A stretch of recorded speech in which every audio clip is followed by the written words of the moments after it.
Hello，大家好，我係毛毛啊。今晚咧會帶大家去睇疊教嘅東勝 S1龍舟賽夜練㗎。不過去之前咧，先帶大家去食個宵夜啊，高谷。呢間就係我哋要食嘅南記食粥坊。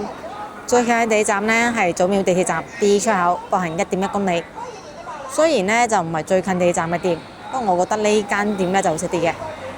南記食粥坊呢係附近食宵夜嘅首選嚟㗎，會一直開到2點半㗎。其實我哋喺啱創頻道嘅時候呢就嚟拍過㗎啦。呢間店出品呢係好正嘅喎，而且性價比呢係好高㗎。呢個呢就餐環境啦。就係咁嘅比較簡單咯，比較貼地咯，木台木凳，兩位啊，自己揀個中意嘅位坐低就係㗎啦。空間係比較大嘅，有空調嘅，亦都裝咗好多嘅吊扇嘅，所以係比較涼爽嘅。因為店大啊，而且座位好多啊，所以行到入嚟呢，嗰個回音呢係比較明顯嘅。坐咗就睇睇菜單啦，默認呢係送賣點餐嘅，呢本紙質菜單呢睇好啦，服務員係比較少㗎。廣東一般食宵夜會有嘅品類呢，佢呢度都係有㗎。大煲嘅粥啦，由58蚊到78蚊嘅，咁有細碗嘅粥嘅就由15蚊到36蚊嘅。咁仲有啲清淡嘅炒菜嘅，15蚊到28蚊。粉麵炒螺就由15蚊到28蚊嘅。咁仲有啲餃子啊，各種口味嘅餃子啊，都係35蚊嘅。咁仲有啲炸雲吞啊、炸油條啊、薄餅咁樣嘅。和氣小炒呢就由26蚊到48蚊，咁有啲係有配圖嘅。椒鹽味極類呢就由40蚊到48蚊嘅，仲有啲鐵板菜添㗎，38蚊到48蚊嘅。原味嘅白菜類呢就由36蚊到48蚊，咁仲有啲撈嘅開胃嘅菜式啦，由26蚊到58蚊嘅。仲有啲係金湯浸嘅，即係有少少辣味嘅菜啊，由38蚊到58蚊㗎。寫嘅呢就全部就係得中文嘅啫，之後呢就佢啲飲品啦。其實睇呢本菜單呢係冇咁明顯㗎，而睇數碼點餐呢就明顯咁睇得出佢嘅招牌菜呢係邊一啲㗎。呢就係佢招牌菜啦，鹹蛋黃焗雞中翼25蚊，港式炒牛河26蚊，豬雜粥23蚊，椒絲腐乳炒通菜28蚊，紫蘇豉汁炒花甲38蚊，花肉三絲炒米粉25蚊，豉油皇炒麵18蚊，新鮮豬雜粥65蚊。濕炒牛河26蚊，同埋新鮮蝦蟹粥68蚊嘅。呢係最多人點嘅菜啦。咁揀好咗我哋就去落單嘅啦。白灼脆魚片36蚊，咁呢用嘅係脆肉羅非嚟嘅，咁樣片到薄薄地一片嘅。淥過之後呢，佢就翹起晒嘅啦，攣公嘅。擺咗啲韭黃喺面，就擺咗啲芽菜喺底嘅，聞到有香味㗎。搭咗2個尖料嘅，一個呢係芥末豉油，另外一個呢係葱豉油。聞上去咧就好香嘅，試試個味道得唔得啦？一定要點一點個尖料嘅，如果唔係太寡啦個味。開餐，好脆啊！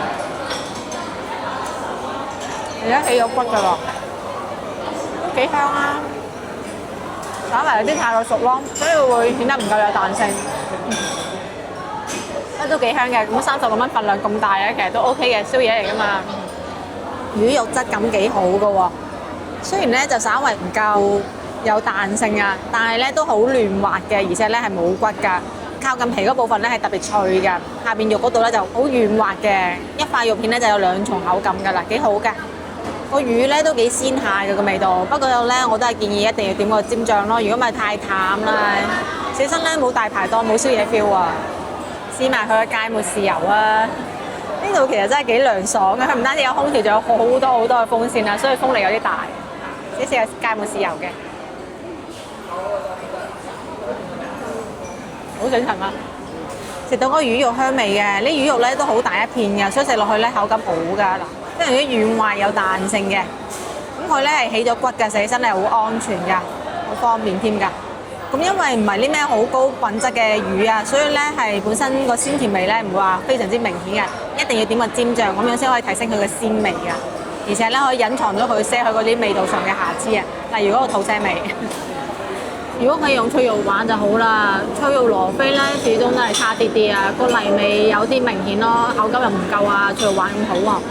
可惜啊，始終用嘅係平嘢，佢先唯一到呢個數賣出去啊嘛，冇計啦，售價限制成本啊。豬雜粥23蚊，咁係配咗一個點豬雜嘅葱豉油㗎。睇睇呢個豬雜粥有啲咩料啊？睇到好多好多嘅豬雜㗎，有豬腸啦、豬潤啦、豬肺啦，好多好多嘅豬雜啊，片片都好巨型㗎。粥咧係滾熱辣嘅，撒咗啲葱花同埋少少花生油喺面嘅，聞上去咧就好香嘅。咁食呢啲粥嗰陣時咧，不橫不啦，唔好搞嚟又搞去啊，搞得多咧係會生水嘅喎。我仲放咗啲枸杞啊，好補啊！深夜補粥，試一試個粥先嚇。好酸啊！有豬雜味好正啊，超鮮，一啲都唔覺得有啲奇怪異味㗎。試一試呢個先。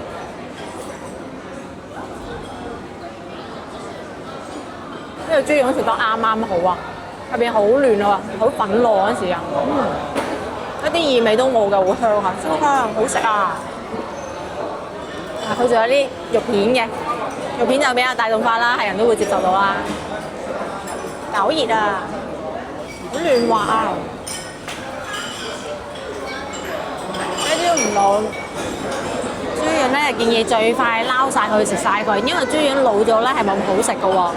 熟得啱啱嗰時食咧係好正㗎，個口感一流啊，個味道都好好啊，咁係冇異味嘅，洗得好乾淨㗎。仲有好大條嘅豬腸啊，正喎！試試啦，睇下洗得乾唔乾淨。洗得乾淨喎，冇異味，口感咧就好 Q 彈啊，好襟咬啊。腸洗得乾淨咧，其實好正㗎，越嚼越有肉香味啊，係真係肉香味嚟㗎，唔係異味㗎。我唔中意食有異味嘅腸㗎，而呢條咧係完全冇異味嘅，夠晒香濃嘅肉香味，口感又夠 Q 彈喎，好正啊！個粥咧都幾綿㗎，而且咧嗰啲豬肉咧好新鮮啊，所以煲到成個粥咧都夠晒鮮味啊，用嘅材料新鮮正啊！但係始終咧，佢呢種粥咧就唔可以一直咁攪嘅，一攪就會生水嘅，因為先賣23蚊就有咁大碗㗎，佢煲得咧係唔算太好嘅，煲嘅時間唔係好夠嘅。油炸鬼10蚊雞啊，好大好粗嘅一碌油炸鬼啊，俾你睇睇啦，超正！食粥咧，梗係要搭呢個油炸鬼㗎啦。至於點食嘅話，梗係擺落啲粥度食啦，但係唔係一次過擺晒落去，係一路食一路點啊！最中意食粥嗰時咧，就點埋個油炸鬼㗎啦，正啊！咁我咧就唔中意一直浸住喺入邊嘅，咁樣咧油炸鬼會太過腍啦。而家咁食咧就啱好嘅。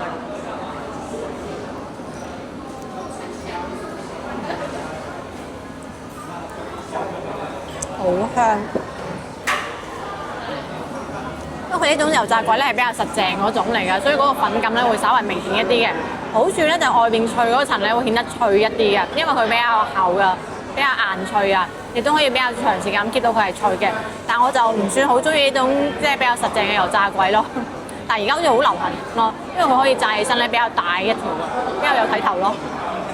用嘅又唔差嘅，都幾香嘅油炸鬼，而且咧係真係脆㗎。10蚊雞咁大一條，雖然唔係令人好驚豔嘅性價比，但係都抵食嘅。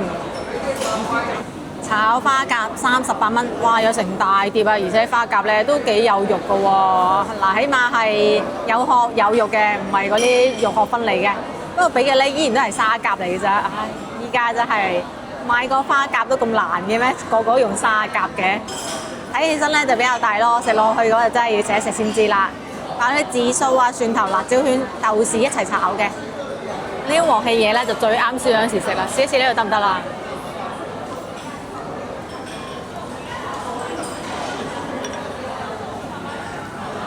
啱想讚佢條味幾好啊，嗱嗱地咁樣好過癮喎，好啱搭我粥食，但係我就咬到有沙啦。不過係沙甲啊嚇，沙係比較多嘅，一個唔小心佢鋪唔乾淨咧，就會容易搞到我食到沙咯。而且啲肉咧唔夠有彈性啊，我覺得佢好似有啲一段時間咯，就咁咯。點其他菜咯，其他菜嘅話保持到以前水準嘅，呢個就差咗少少。佢雖然咧就隻隻都開晒殼嘅，但係咧就應該係事先咧已經煮過一次㗎啦，所以就開咗殼。但係由佢嗰一次煮咧到後邊嘅炒咧，中間係隔咗好大一段時間㗎，所以啲肉質咧就已經麻麻地㗎啦。咁我睇咗下啦，四圍啲人係確實每一個咧都會點呢個炒花甲嘅，但我呢個出品咧唔值得每個人都點咯，真係有啲差。鹹蛋黃雞中翼25蚊半份，係有5隻嘅。咁睇睇啊！呢雞中翼咧係裹過鹹蛋黃之後再炸嘅，所以咧係金黃色㗎，咁樣睇得出係有嗰種沙質嘅鹹蛋黃喺嗰度㗎，好明顯嘅。咁炸到咧係冇窿邊嘅，聞到有鹹蛋黃嘅香味啊，都幾吸引㗎。我以前咧就最中意食佢呢度嘅鹹蛋黃雞中翼㗎啦，因為個味啊夠啊，睇下佢而家係咪依然咁夠味。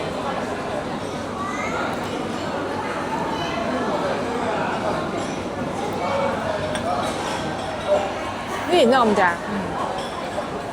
好脆，酥脆，冇雪味嘅，雞翼好香好滑，鹹蛋黃嘅味道好濃郁啊！嗰沙沙嘅質感咧係保持到喺度啊，同以前出品真係一模一樣，依然都係咁好食嘅。外邊咧炸得夠晒卜卜脆啊，咁脆得嚟咧，佢同肉之間嗰度空隙位咧係會有沙質嘅鹹蛋黃嘅，所以食落去咧好正㗎。嗱，鹹蛋黃雖然話鹹啫喎，但係唔係死鹹嚟嘅喎，佢同嗰個雞肉嘅鮮味咧係好搭下㗎，好啱做宵夜咯。好食嘅咧就已經食晒㗎啦，所以好明顯睇得出啦，邊啲好食邊啲唔得。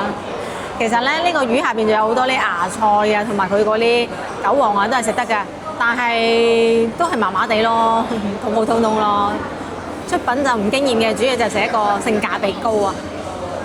食飽就埋單啦，兩個人食咗5個餸，一共使咗136蚊嘅。南記食粥坊佢啲出品咧份量係比較大嘅，價格就唔貴，所以咧就有性價比嘅，好受附近街坊歡迎。咁今次食佢嘅粥啦，同埋嗰個鹹蛋黃雞翼咧，同以前一樣都係好食嘅，但係試咗好多人推薦嘅新嘢，個花甲同埋個脆魚片都好麻麻咯，我覺得就唔值得點嘅咯。所以如果真係過嚟喺附近咧揾好嘢食嘅話咧，特別係宵夜啊，可以揀佢嘅，但係首選咧係點翻個鹹蛋黃雞翼同埋個粥啊。食完嘢，我哋就嚟到咗蝶滘東勝村啦。由南記食粥坊過嚟咧，大概係4公里㗎，建議就直接打車啦。今晚咧係蝶滘嘅東勝 S 灣賽前夜練啊！嗱，今晚練完之後咧，就要去到6月19日嘅正式比賽先有得睇 S 灣㗎啦。唔同時間咧就有唔同嘅彎道賽㗎，時間表咧我會放喺置頂嘅留言裡面㗎，有興趣嘅觀眾可以嚟睇下㗎。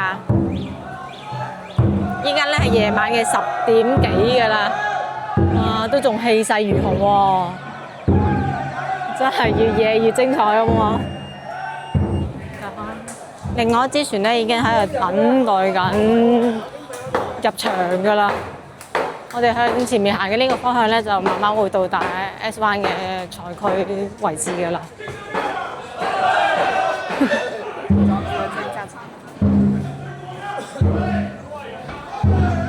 好正啊！氣氛好瘋狂啊！啲人，嗱，我哋要爬嘅 S 灣咧，就好似呢種咁樣嘅彎道啊。東勝嘅呢個賽道咧係有成560米咁長㗎，一共咧係有6個急彎㗎。咁最窄嘅地方咧就3米嘅咋。啊，場面真係非常之墟冚，勁多人。今晚先至夜練啫喎。啊，隨住呢個鼓聲越嚟越近，呢部船都越嚟越近啦。呢部好快喎，好猛啊！哇！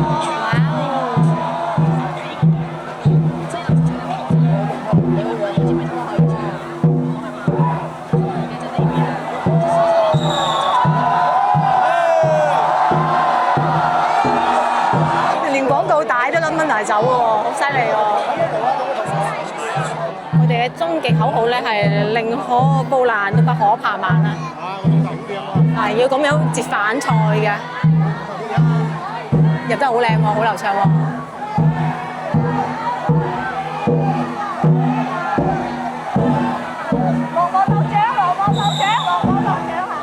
睇到我肉緊啦！哇，今次得喎，而且個廣告牌都飛得埋啦喎。我哋依家咧就終於霸到頭位啦！咁因為係村道，而且有水啊，所以咧建議着長衫長褲啦。雖然天氣比較熱啊，但係都要做好防蚊。嗱，頭位嘅話視覺係咁樣嘅，簡直一流啦！可惜係爭緊部龍船啦，同埋嗰個親切嘅掟彎啦。蝶滘爬龍船嘅呢個歷史咧，可以追究到明代㗎啦。嗰陣時咧，蝶滘就已經有咁多嘅河道㗎啦，佢係非常之密㗎，而且彎道係非常之多。咁啲村民為咗製造啊慶端午啊推水鬼咧，就慢慢咁樣形成咗呢個喺彎道度爬龍船嘅習俗啦。咁去到清代嗰時咧，就已經有規模㗎啦。每條村咧都有龍船啦，固定嘅賽道啦。民國時期咧就開始盛行東勝、盛唐、潭頭、茶基呢4大賽區㗎啦。俗稱為疊教四杯啊。咁我哋而家睇緊呢個咧就係東勝杯嘅夜練，喺 S1 賽道，俗稱貼岸漂移天花板啊，係咁多個比賽之中咧最難最險㗎。其實疊教龍船咁出圈咧，係因為佢哋同其他龍船咧唔一樣嘅。啲人睇疊教爬龍船咧，係年年都望佢哋有冇人翻船啊、落水咁樣嘅。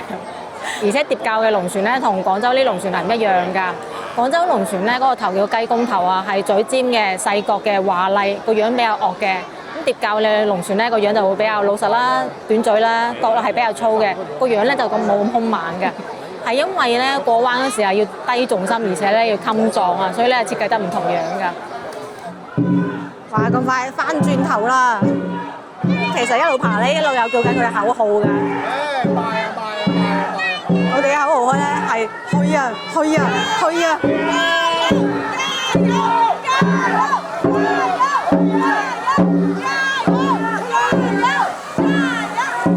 仲有啲龍船嘅口號咧係砌佢砌佢砌佢，係亦都係非常之安全冇事嘅。掟彎嗰時嗰陣風大到啊！唔知成績係幾多咧？依家最勁咧係2分30幾秒㗎，2分40幾秒都排到好後邊㗎啦。最後一支登場嘅船隊嚟緊啦，聽住啲鼓聲越嚟越靠近啦。咁佢哋咧係江頭村嘅船隊啊，江頭嘅水手咧都好出名㗎喎。睇睇呢支船隊得唔得啦？有速度嘅，佢掟嘅話好貼啊！哇！好貼啊！好貼啊！好貼啊！咁江頭村咧其實都有好多景點㗎，例如煮飯嗰個江太史佢嘅後人嗰個旗杆甲石咧係喺呢個江頭村嘅。江頭村咧仲有好多好多景點㗎，等住大家去開發㗎，而且咧佢有名嘅水鄉嚟㗎。咁佢哋嘅口號咧係加油啊！黑蘇龍船，好有氣勢啊！係咪唔好啦？掌頭咁話好啦，叫下邊啲人唔好咁猛啊！咦，睇嚟今晚係一個平安夜喎，大家都冇煲爆啊！咁依家已經係差唔多11點鐘㗎啦，由夜晚嘅8點鐘練習到夜晚11點鐘啦。每個週六咧都可以免費睇嘅。散 band 咯！大家都開始起身走人啦！哇，走得好快喎！過癮嘅，比賽日咧會更加多人，而且咧係日頭比賽，夜晚睇佢夜瞓咧就會涼爽舒服好多嘅。呢度有個二維碼，如果大家想揾人代霸位嘅話咧，就可以揾佢哋啦。仲有呢2樓嘅位置一樣都可以睇到佢哋爬龍船㗎，好過癮嘅機位啊！已經發展咗好多呢啲事業出嚟㗎，連棵樹咧都成為咗許願樹啊！有興趣嘅可以咁樣睇睇㗎，幾過癮嘅，1年1次㗎咋。咁除咗一個成年人嘅龍船比賽之外咧，疊教龍船呢度仲有小學生嘅龍船比賽㗎，仲有女子龍船比賽添啊！仲有啲遊玩性質嘅龍船啊，其實都唔算好正統嘅龍船嘅，就係一部船仔咯，因為冇龍頭亦都冇龍尾嘅，就可以俾你爬下體驗下咯，都過癮㗎。咁睇得出啦，水位比較高嘅，因為端午節期間咧會落龍舟水㗎，所以積積埋埋咧就咁滿嘅水量啦。東勝村嘅環境咧就咁樣㗎啦，比較大面積嘅建築咧係會有嗰種關於龍船嘅塗鴉嘅，佢哋係好認真推廣呢個龍舟比賽㗎。唔單止係村民得益嘅，亦都可以傳承啊嘛，氹到咁多小朋友喺度咁積極參加呢個訓練啊！嗱，好似你睇下而家成11點鐘啦，佢哋仲喺度打緊籃球，鍛鍊一下你嘅體能啊！有男有女望住呢個月色。好激烈喎！呢部做嘢啊，成班都好後生嘅喎，哇！真係起晒水花，幾咁快嘅速度。咁想睇東勝村 S1 比賽嘅話，就可以定位嚟呢個聚賢堂啦，就係一個比較好嘅觀賞位嚟嘅。當然呢座樓咧你就冇得上去嘅，係人哋村入邊嘅建築嚟㗎。龍船飯咧就會喺呢個聚賢堂度搞㗎啦。咁開始收船啦，已經11點鐘啦。就有唔少嘅龍舟隊咧喺度練緊㗎，爽啊！咁啊而家咧好出出名㗎啦，所以就算係夜爬呢啲啊、夜練啊，都會有贊助商㗎。哦，排一輪之後索晒氣咯，睇下出汗出到幾犀利，真係攰㗎，短時間內爆發，好消耗體力㗎。疊膠爬龍船咧係有種必殺技喎，叫做跪爬，因為要重心低又快啊，所以啲人咧係跪住喺度爬嘅。成年人咧係雙膝跪住爬，所以佢哋菠蘿蓋咧全部都係有做嗰個護膝喺度㗎。佢哋好搏命啊！呢啲 team 已經喺度爬咗幾個來回㗎啦。可以睇睇今晚嘅成績表啊！我暫時睇最快嗰個係2分37秒14嘅東成東啊。咁今晚咧一個係19支龍船隊練習咗一輪㗎啦。咁隔離咧就係個日程安排表啦，每一個比賽咧寫明咗㗎啦，喺邊一個區域都寫明咗㗎啦。咁睇完龍舟，今日影片咧就到呢一度啦。中意我影片，想食地道菜式嘅，記得關注頻道啊，點個 like 啊，翻去俾身邊朋友製作，打開小鈴鐺，有新嘅影片會第一時間通知你㗎。咁我哋下期見啦，拜拜。